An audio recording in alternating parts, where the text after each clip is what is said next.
Hmm. Okay, so quasi-concavity and quasi-convexity with respect to a differentiable function where the second derivative exists. All right, so this is the point where you're going to get back the border Hessian. Obviously, we'll be writing the condition for f equal to x1, x2, dot xn equal to z, that kind of a function. And I also mentioned in the earlier class that the condition will work for the non-negative orthant, that is for x1, x2, xn greater than equal to 0. Okay, but before going to that, let's look at the determinant again. So let us write like this: the bordered Hessian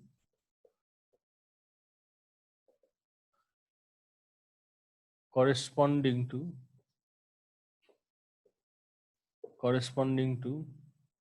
z equal to f of x1 comma comma xn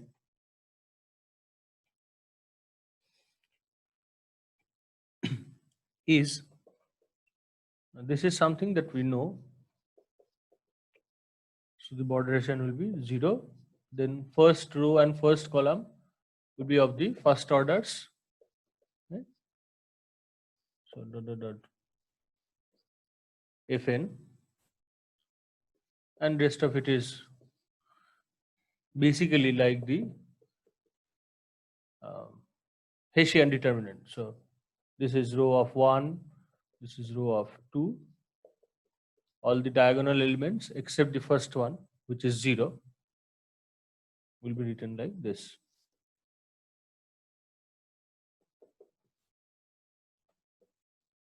So the diagonals are f11, f22, and so on. Okay, and this is basically our Hessian matrix from unconstrained optimization. Now we are going to name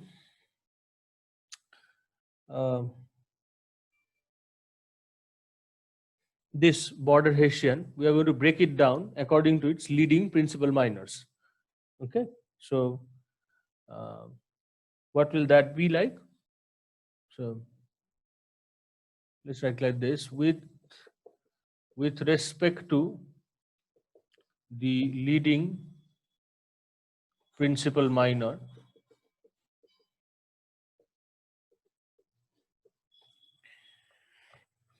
so for example border h1, okay, that will start from basically the construction. It starts from this element, okay, and then it goes along the diagonal. So that's why leading principal minor. Now notice one thing: generally when we write this, when we symbolize this one, we start from this element, don't we?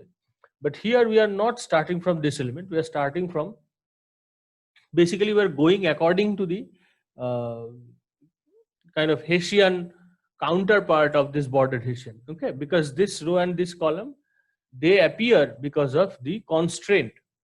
So you are going to consider the notation based on this column. So the H1, that will be 0, F1, F1, and F11.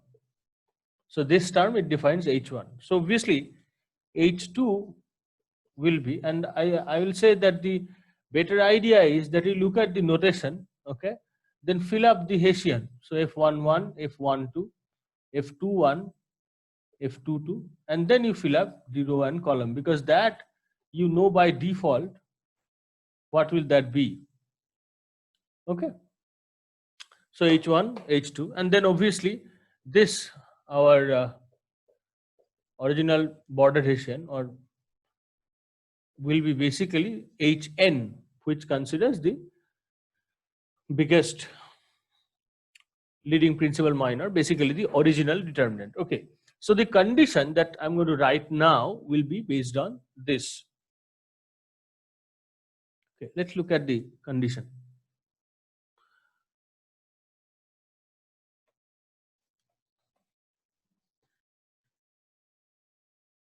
And just the way we used it during the actual optimization, this is a sufficient condition.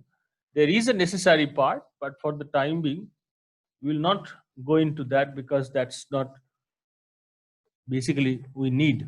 That's not something that we need. It doesn't really add a lot of thing. Anyways, okay.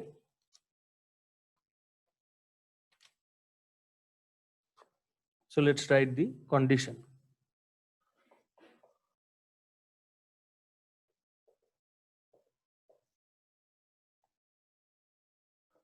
A sufficient condition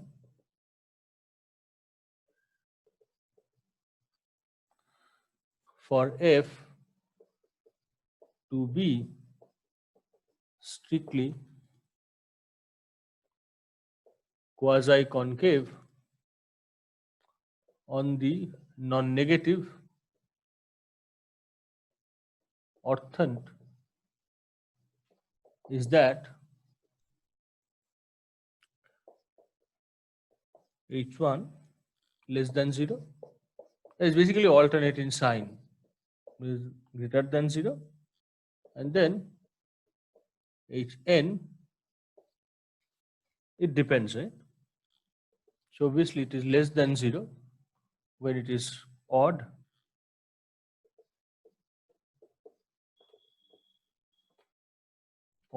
and greater than 0 like this one when it is even. And then the mandatory seg line, the extension, wherever mandatory part, rather, wherever the partial derivatives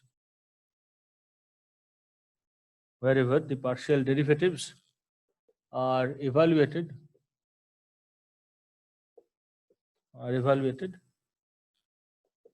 in the non-negative orthant.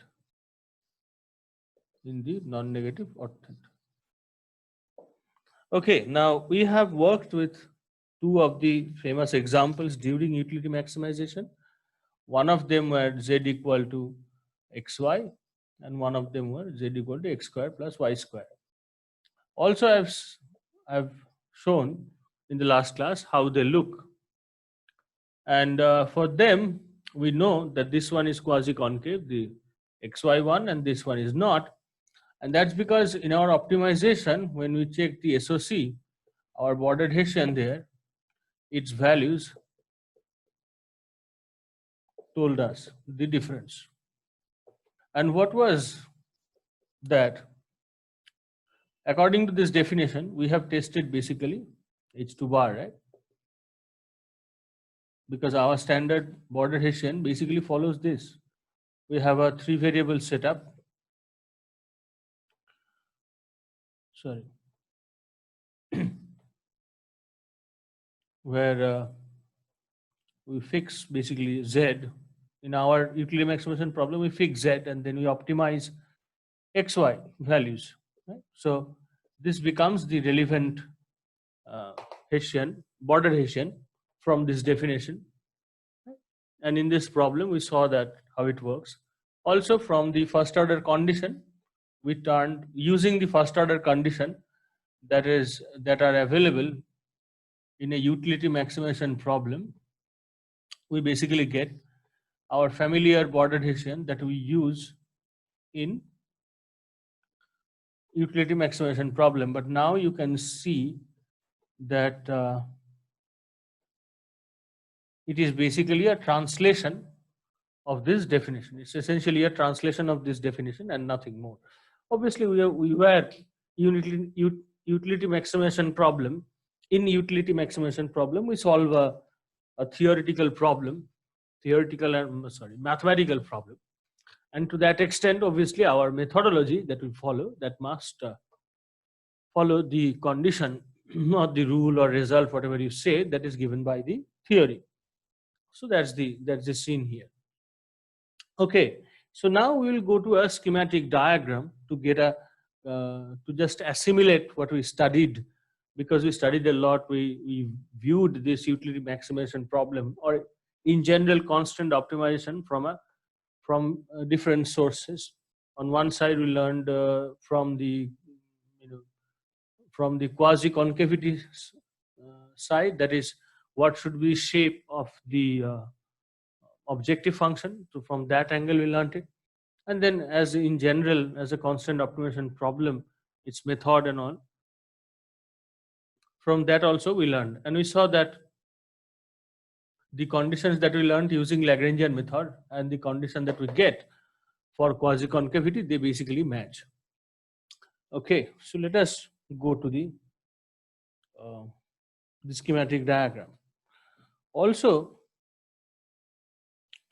it is true that we said it in passing that whenever we are evaluating the values of these border Hessians or the relevant border Hessian of a maximization problem, if we do not have to do this, so that is wherever the partial, basically if we do not have to put the FOC values of x and y in the determinant to get the result of whether it is positive or negative, if we do not have to do that, then essentially the function becomes quasi-concave in its entire domain. So that gives us, so that's a more stronger and in some sense a better situation, because then you don't have to check locally, right? The maxima that we will get if we don't have to evaluate the sign of bordered Hessian using the FOC values of x and y, then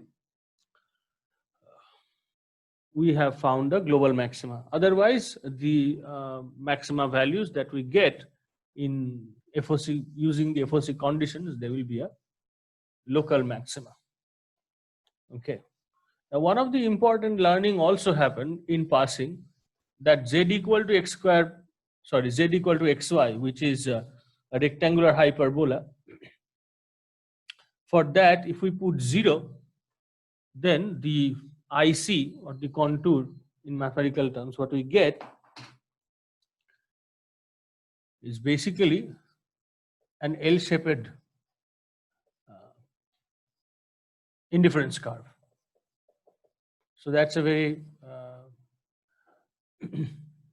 that's a very important kind of a one-liner. Okay, so schematic diagram of constraint optimization. So here we will look into all the parts of the theory that we learned, how they are related, and by that we will basically revise what we have learned till date on constant optimization, and then we'll go to so we have done utility function. So after that we'll basically we'll move into production. We'll go to cost minimization, which is another problem very similar to basically utility maximization. Okay, but before going into that, we'll just have a n-dimensional reformulation, let's say, of homogeneity, because homogeneity is very important when it comes to production, as it talks about the returns to scale. Anyway, so before going into all that, let's look at this schematic diagram.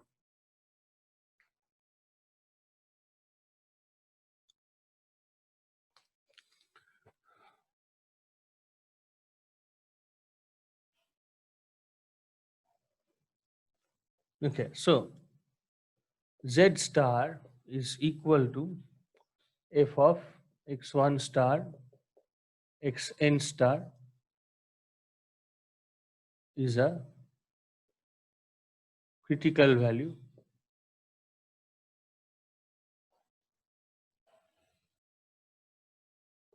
subject to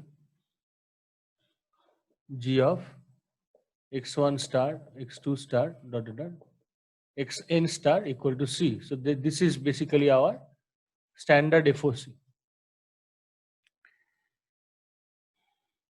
Okay, now with FOC, if we add the second thing that we studied, that is our D2Z is negative definite, as we are in a multivariate scenario, so you have to do that. D2Z is negative definite at Z star subject to G equal to 0. So this is, sorry, subject to dg equal to 0. Sorry. So this is basically our SOC. So if you look back to the pages, you'll find that. So if we add these two conditions, then they lead us to the answer, that is Z star is a, will not say locally, but we'll say relative constraint maxima. Okay.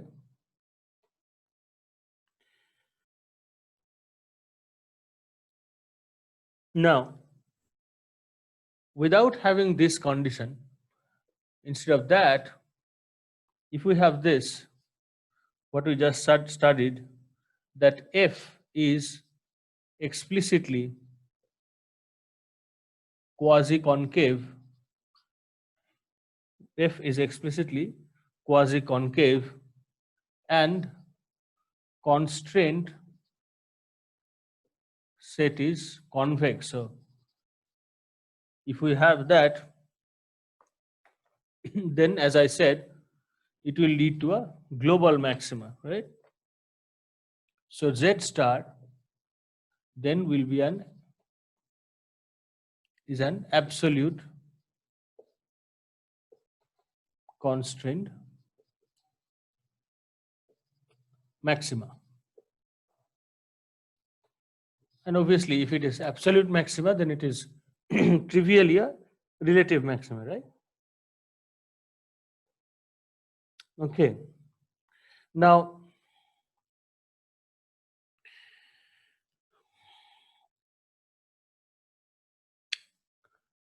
instead of this explicit quasi-concavity, okay, explicit means, you know what explicit function stands for, right? So that's what we try to write by that's not, I mean, this interpretation of explicit is not same as explicit function. There is a specific meaning of explicit quasi-concavity, okay?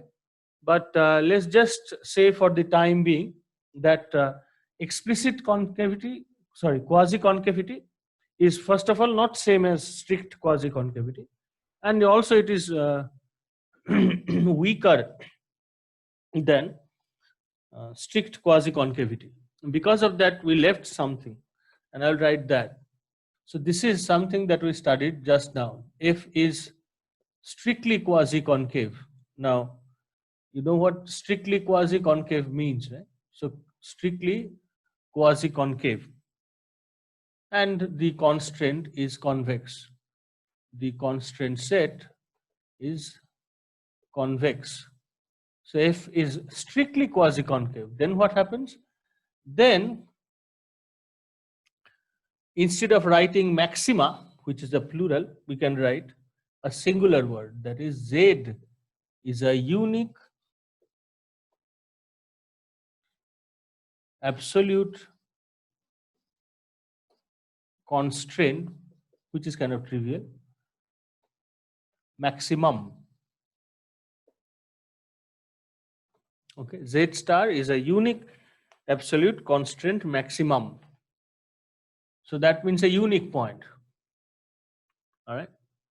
So we essentially did not said what explicit concavity, quasi-concavity is, but for our whatever we have covered, we covered this journey, right?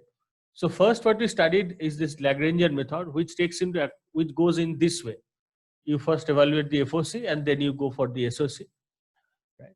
And which says that it's a relative constant maxima, because the possibility of having multiple maxima, it is also kind of included here. Anyways, but here also the important part is that here the maxima you get is a relative maxima. You said that in following this method, the quasi-concavity is needed in the proximity of the optimum point and not beyond. But if the function is strictly quasi-concave, as we just learned, then this whole process is basically automatically guaranteed. Okay, because this condition, it includes this condition related to border Hessian and everything, right? So that's why this gives a unique absolute constant maximum, which is the most favorite situation for us. So that's why, and z equal to xy, as I said, that the example, one of the famous example is z equal to xy. Okay, and for that we saw that how we get it. Okay, so now we'll move into something that we already learned, but in a not in a n variable situation. Okay,